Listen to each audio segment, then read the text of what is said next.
Créée en 1906 par le chevalier Vincenzo Florio, la Targa est la plus ancienne course automobile du monde, parmi celles encore disputées aujourd'hui. Avec un tracé de 72 km, elle est aussi le plus long circuit routier et le plus sinueux, puisque l'on compte en moyenne un virage tous les 90 mètres, ce qui représente près de 1000 courbes à négocier sur un tour.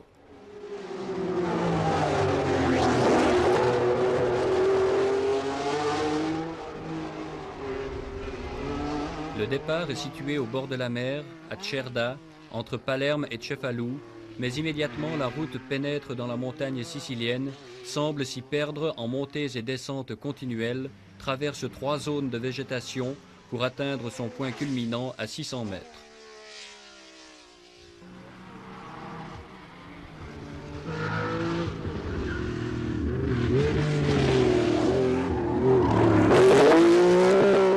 En 57 éditions, la Targa Florio a vu courir des centaines de pilotes.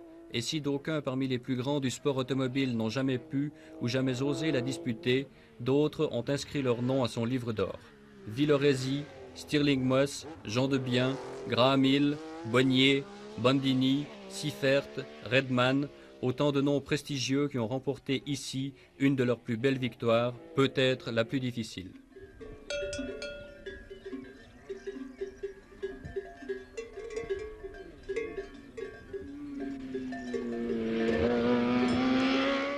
Parce qu'elle offre toutes les difficultés que l'on peut imaginer, la Targa séduit à chaque fois de nouveaux pilotes, même au sein de l'élite de la Formule 1, tels cette année Jackie Ickx et Claire Regazzoni. Pour moi, c'est la découverte totale, c'est un charme étonnant, c'est délicieusement fou, mais ça vaut la peine d'être fait. C'est la découverte d'un tracé particulier, c'est aussi la découverte d'une ambiance particulière. Oui, l'ambiance est fabuleuse parce qu'en Sicile, il y a un caractère, il y a une mentalité qui est extrêmement diverse, même de celle qu'on peut trouver en Italie. C'est vraiment un caractère très spécial. Ce sont des gens extrêmement gentils qui surtout sont enthousiastes de la Targa Florio et font, disons, pour qui la Targa est le but de toute une année. Et il suffit de voir l'ambiance quand on vient faire les essais, même privés un mois avant, l'enthousiasme qui règne parmi les habitants du pays. Oui, l'ambiance, c'est différent parce que les gens ici vivent pour la Targa. Aussi, quand on est dans les essais libres, que la roue est ouverte, qu'on tourne aussi assez vite. Et les gens sont contents. On n'a jamais des histoires, même avec la police. Il vit pour ces jours-là, pour la Targa. C'est une expérience unique, je pense, pour vous de tourner sur route ouverte avec un prototype de 3 litres. Oui, vraiment, c'est aussi amusant.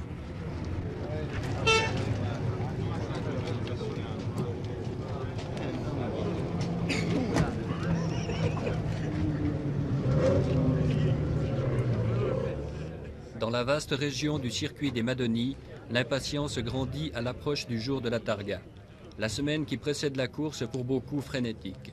Chaque bruit de moteur est attentivement écouté, chaque bolide longuement contemplé, chaque pilote continuellement assailli par une foule débordante d'enthousiasme qui semble ne vivre que pour l'événement.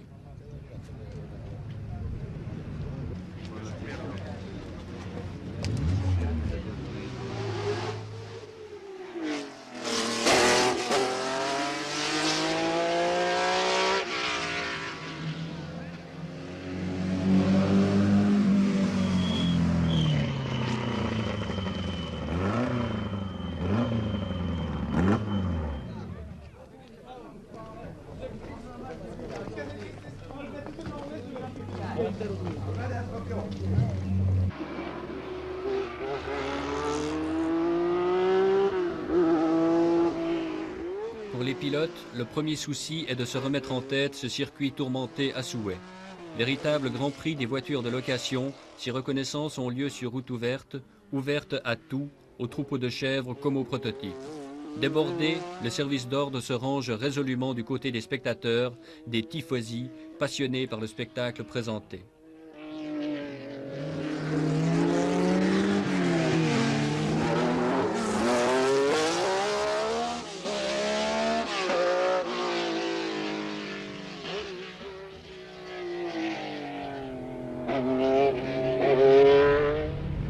Très long énorme courbe à droite, très rapide.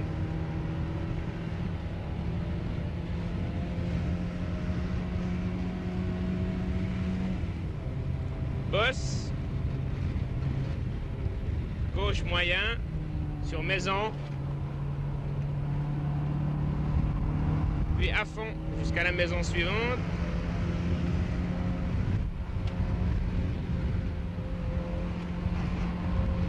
Et pont, droite referme, très serré, des portes à la sortie.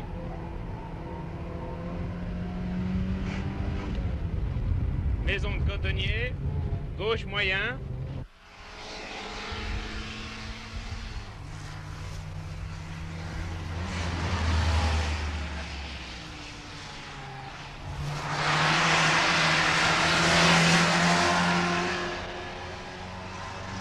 Glissière, gauche referme.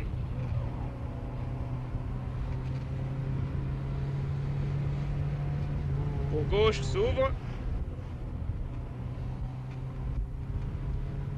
Et 100 mètres, droite sur pont serré. Pour gauche banc.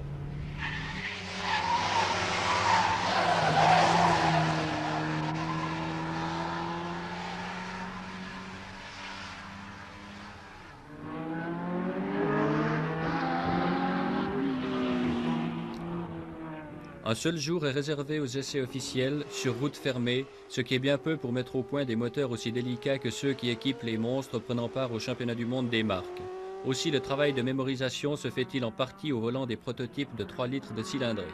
Pour Claude Aldi, Andrea Diadamic et Jackie X, l'essentiel est de tourner.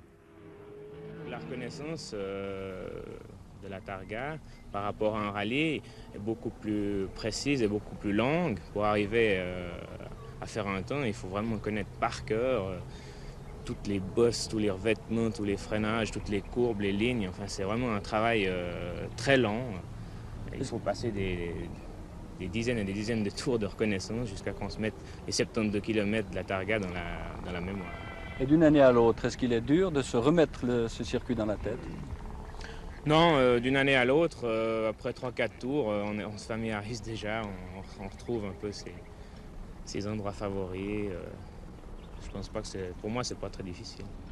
J'ai pas de peine à mémoriser le tracé, mais il est très difficile pour un pistard comme moi, disons, de faire du rallye à haute vitesse. Parce que ceci est du rallye, c'est plein d'imprévus. La route change continuellement d'aspect et l'asphalte se désagrège. Je vous dis, c'est plein de pièges et nous ne sommes pas habitués à ça. C'est la raison pour laquelle j'ai éprouvé quelques difficultés aux essais, c'est-à-dire un tête à queue, une petite sortie de route. Ça m'incite à la prudence, mais on n'est encore pas assez prudent.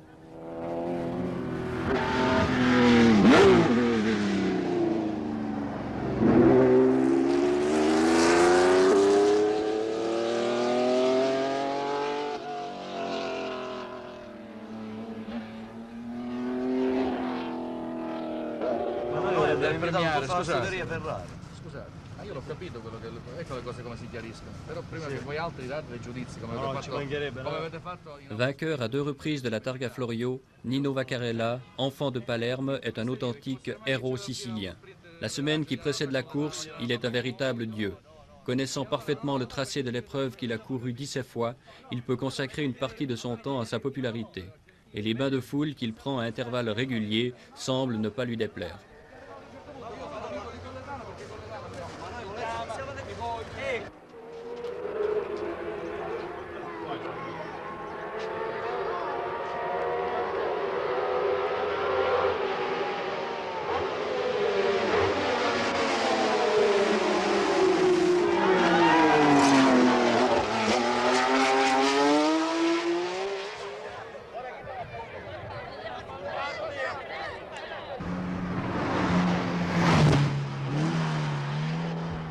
Seule absente, mais de marque à la Targa Florio, la sécurité des pilotes et du public que personne ne peut être en mesure d'assurer.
Pourtant, les accidents graves sont rares.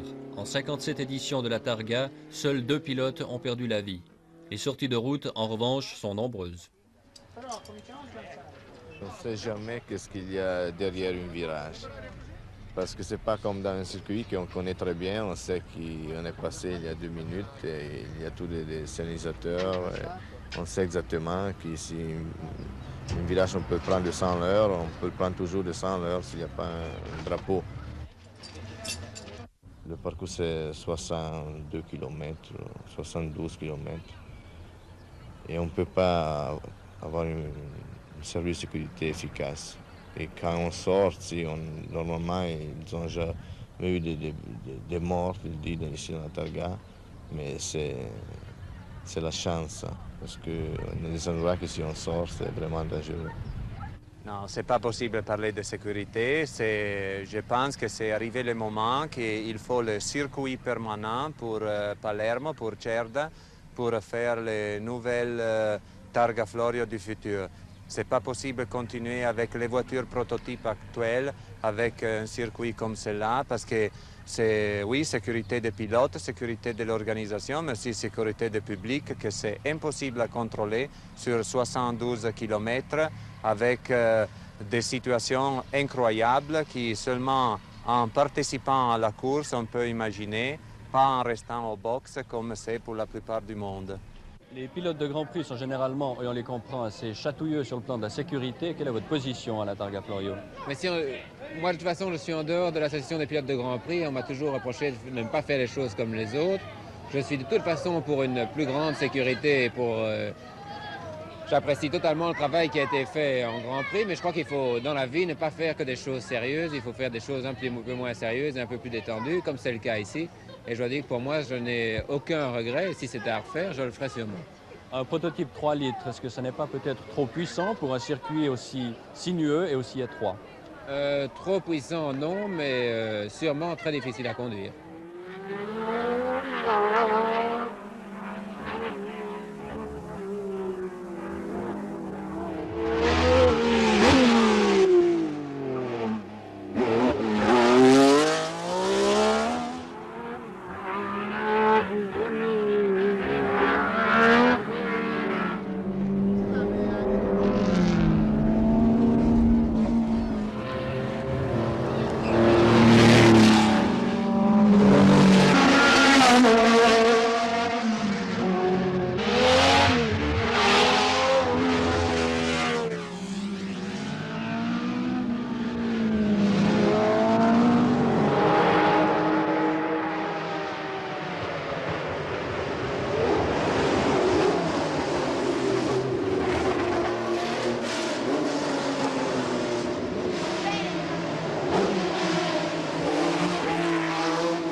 Président de l'Association des journalistes de Grand Prix, Bernard Caillé connaît bien la Targa Florio qu'il avait remportée en 1967 en GT. Vous savez, on ne peut pas mettre une sécurité totale autour d'un circuit de 72 km, c'était absolument réalisable.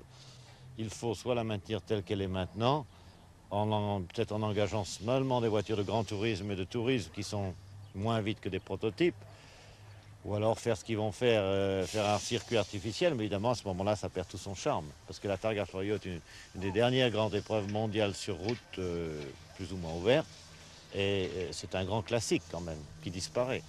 Et en même temps disparaît une époque, l'époque de la course folle, telle que les 1000 milles, ou la Targa Florio. Justement, avec des centaines de milliers de personnes qui viennent s'installer sur le circuit 24 heures à l'avance, et toute une ambiance extraordinaire, une immense kermesse, comme à le 1000 milles.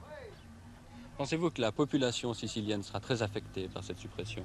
Je pense que sentimentalement, les Siciliens sont attachés à la Targa Florio. C'est quand même un joyau de dans leur tradition sportive, n'est-ce pas? La Targa Florio a débuté en 1906 avec le chevalier Florio, son créateur, et certainement est entré dans les mœurs siciliens.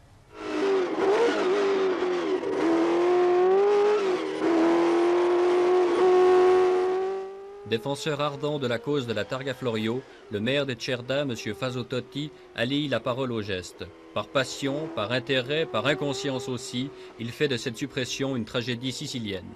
Fangio ha detto che un pilota può essere completo soltanto e solo se vince una Targa Florio, perché la Targa Florio mette a dura prova la bravura e la spericolatezza dei piloti, e vincere una Targa Florio significa essere un pilota completo veramente.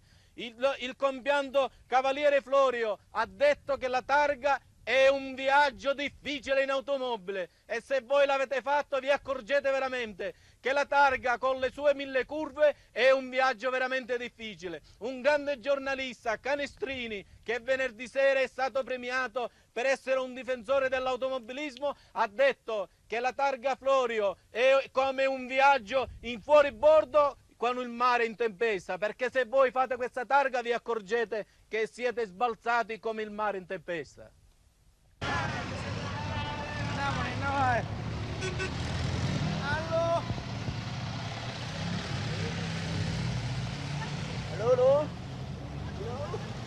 Minuit, la veille de la course. 7 à 800 000 spectateurs envahissent les Madonie en des files interminables de voitures. Chacun venant pour la Targa Florio, les entrées sont perçues directement sur l'autoroute. Sur place, chacun s'installe à l'endroit qu'il a repéré, qu'il croit être le meilleur et où il va passer la nuit.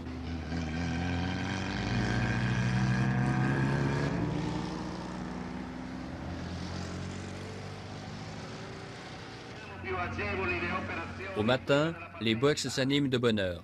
Dans les arbres, sur les murs, les spectateurs n'ont plus que 2 ou 3 heures à attendre avant de voir passer, pour la dernière fois peut-être, les bolides rouges de Ferrari et Alfa, leurs favoris.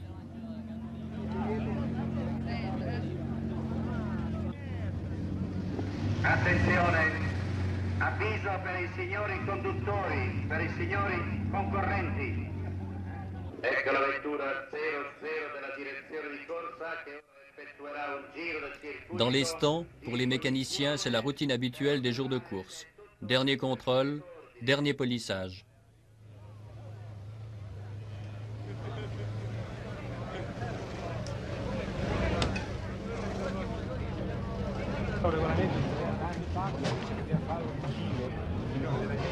Avanti la numero 113.